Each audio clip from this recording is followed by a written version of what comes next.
Well, what a great day to be out here and be testing the Buck 119. So this is hunting knives for Bushcraft, and this is possibly one of my most favorite knives that is technically termed, a heavy hunting knife. And it's probably my favorite heavy hunting knife to use for bushcraft. It does have more of a delicate tip. All right. Just the camera there just a little bit. Okay, hopefully you can see. It does have a bit of a delicate tip, this Buck 119, but it is a great crossover knife for bushcraft. So I just have some stuff here,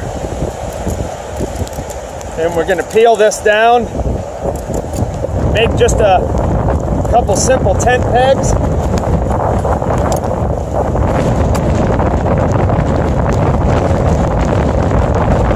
Supposed to get somewhere between 2 and 4 feet of snow today. Very cold, very cold. Wind chill is well below zero. As I've stated before, if you've seen some of my other videos with hunting knives for bushcraft, is the one thing that's nice about them is they almost always, have grinds that are excellent for field sharpening. And where many times I find something like your typical heavy bushcrafting knife to be, in the Scandinavian grind style, to be far too thick to do really much good, other than maybe batoning some wood, splitting some wood. But also, they are a bear to sharpen out in the field. You really need some serious sharpening media to, sharpen these wide bevels that are on the Scandinavian grinds.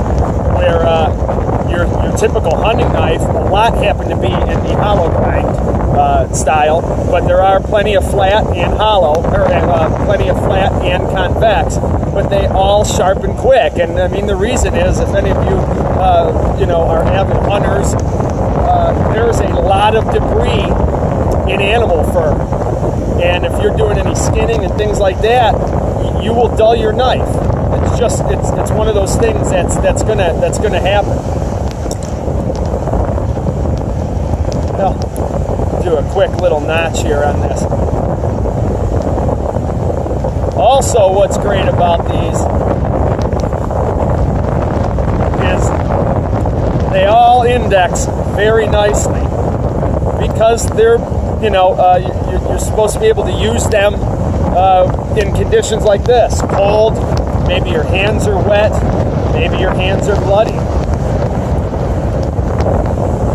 Things that we do for bushcraft, I mean, typically it could be making a couple quick notches to set up a camp kitchen, or some type of a shelter, making some toggles, feather sticks, your average run-of-the-mill stuff.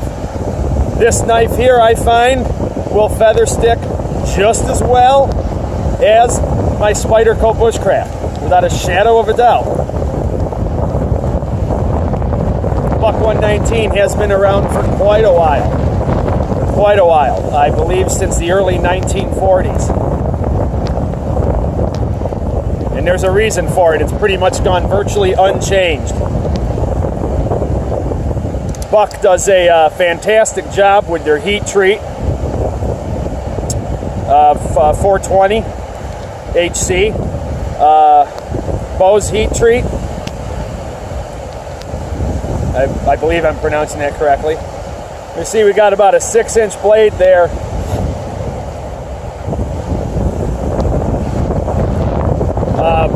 Well suited. Look at that nice thick handle. Very, very hand-filling.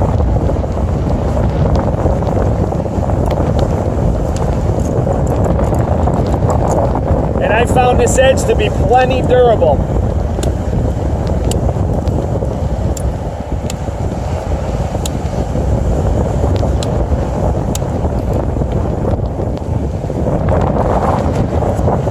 It does have a 90-degree spine, so you can process some tinder or work a ferrocerium rod with it.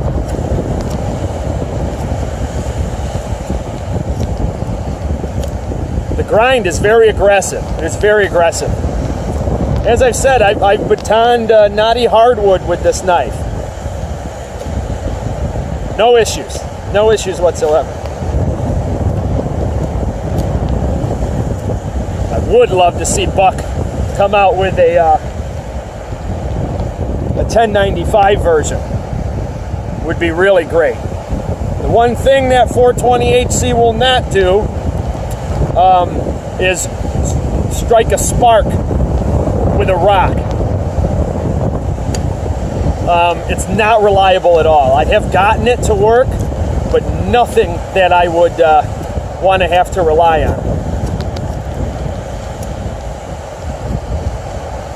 So, and then, like I'm saying, these are conditions right here. These are decently tough conditions to be working around with a knife with.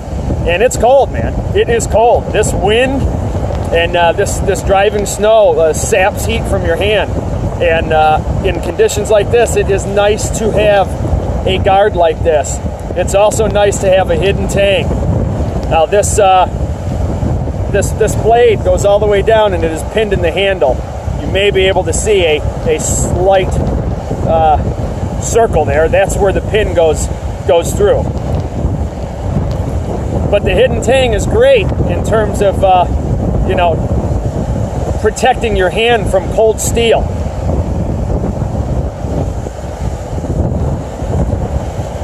Very hand-filling. And as I said, nice hand guard. So stay tuned. We'll do a few more things with the Buck 119. Take care.